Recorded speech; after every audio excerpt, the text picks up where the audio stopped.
those who are the most rebellious against Rahman. So one of our stars used to say that the simple Muslims will be called on the day of Qiyamah.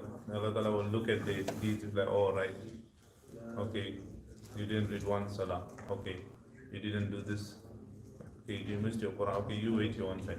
Then the other side is Abu Jahl, oh you killed so many people, you were troubling the Prophet, you killed 5 million people, you know. Fir'aun will be called, you were troubling Musa alayhi salam. Allah will tell, you people go Jannat, let me sort these guys out. So sometimes, we become very, when we say that Allah subhanahu wa ta'ala, you know, we need to have fear of Allah, fear of Allah, fear of, we become very fearful. And then we stop doing the little bit that we are doing also. That is also wrong.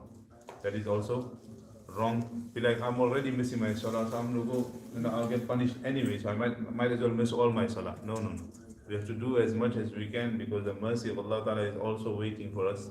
That the mercy of Allah Ta'ala will engulf us wherever we can. And Allah is looking for an excuse. The mercy of Allah is looking for a small excuse. That women, she was an adulteress, but she gave the dog water to drink. And just that became a means of a maghfirah and mercy. That little excuse.